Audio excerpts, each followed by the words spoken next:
इस लेक्चर में डिस्कस करेंगे मिक्चुरेशन के बारे में। मिक्चुरेशन मतलब यूरिनेशन। यूरिनरी ब्लैडर यूरिन को टेम्पररली स्टोर करते हैं, ये इस बारे में हमने ऑलरेडी डिस्कस किया था।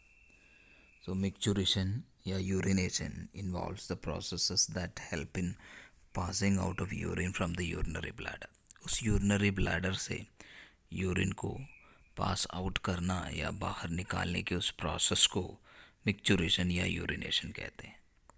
तो इसमें ऑटोनॉमिक नर्व फाइबर्स है, ऑटोनॉमिक अफरन नर्व फाइबर्स जो यूरिनरी ब्लैडर के वॉल्स पे है, यूरिनरी ब्लैडर के वॉल पे मौजूद है। दे सेंसिटिव टू स्ट्रेच, वो स्ट्रेच के लिए बहुत सेंसिटिव है ये अफरेंट नर्व फाइबर्स जो यूरिनरी ब्लैडर पे है।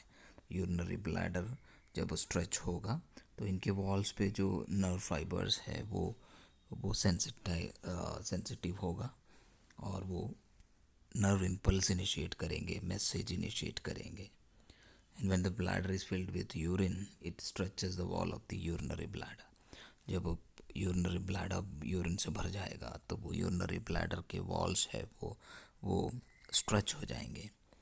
जब जब स्ट्रेच होगा तो then the autonomic of efferent nerve fibers okay sorry the autonomic afferent nerve fibers जो हम यहाँ पे डिस्कस कर रहे थे, वो नर्व फाइबर्स यूरिनरी ब्लैडर से नर्व इम्पल्सेस को स्पाइनल कॉर्ड में और स्पाइनल कॉर्ड से ब्रेन में ले जाएंगे। और जब अफरेंट नर्व फाइबर्स वहाँ से जो आएगा स्पाइनल कॉर्ड के थ्रू, वो वापस आ जाएंगे इस यूरिनरी ब्लैडर के वॉल पे। The autonomic afferent nerve fibers the convey impulses to the bladder. वापस वो ब्लैडर पे, यूरिनरी ब्लैडर पे, उसके वॉल्स पे आएगा and that causes the contraction of the detrusor muscles. इनकी वॉल्स पे जो स्मूथ मसल है जिन्हें डेट्रोसर मसल कहते हैं, उन डेट्रोसर मसल को कॉन्ट्रैक्ट करते हैं। एंड डेट्रोसर मसल को कॉन्ट्रैक्ट करने के साथ साथ इंटरनल यूरेथ्रल स्फिंक्टर जो है उसको रिलैक्स कर देते हैं। तो अफरन नर्व फाइबर्स उन इम्पल्सेस को ब्रेन में लेके गया, वहाँ से जो वापस आ गया इफरन नर्व फाइबर्स वो यूरिनरी ब्लैडर के वॉल के जो मसल्स को कॉन्ट्रैक्ट किया और इंटरनल यूरेथ्रल स्फिंक्टर जो उसके नेक पे है, जहाँ पे वो यूरेथ्रा में खुलते हैं, उस इंटरनल यूरेथ्रल स्फिंक्टर को रिलैक्स भी किया। अब यहाँ पे देख सकते हैं ये जो है यूरिनरी ब्लैडर है और यहाँ यूरेथ्रा है, और जब भी यूरिन भर जाएंगे तो ये स्ट्रेच हो जाएगा इसकी दीवारें।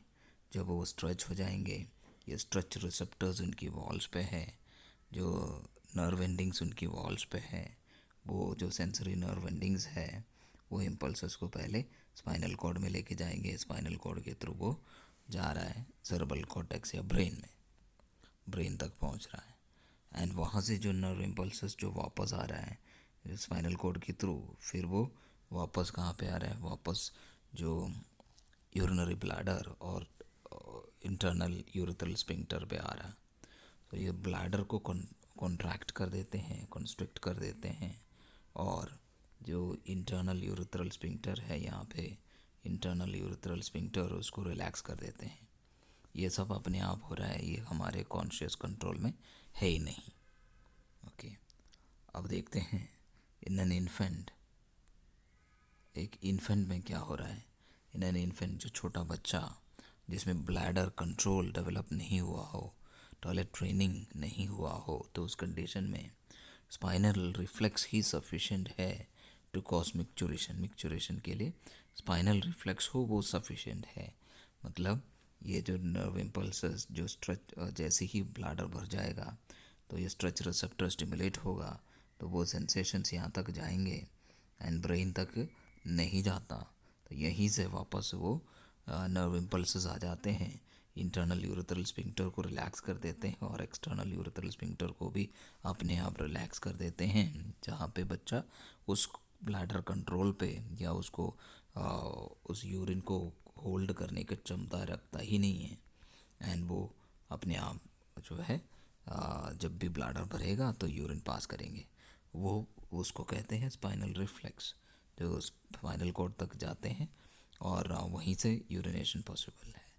इन केस ऑफ अडल्ट्स में ऐसा नहीं है। When the urinary bladder is filled with urine, bladder wall stretch होगा और वो ऑटोनॉमिक अफरेंट नर्व फाइबर्स या सेंसरी नर्व फाइबर्स वो उन इम्पल्सेस को, नर्व इम्पल्सेस को कैरी करते हैं।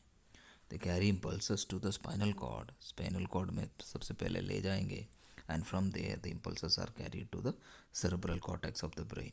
पहले स्पाइनल कॉर्ड पे, फिर वहाँ से cerebral cortex of the brain के फिर सेरेब्रल कॉर्टेक्स पे उसको लेके जाते हैं।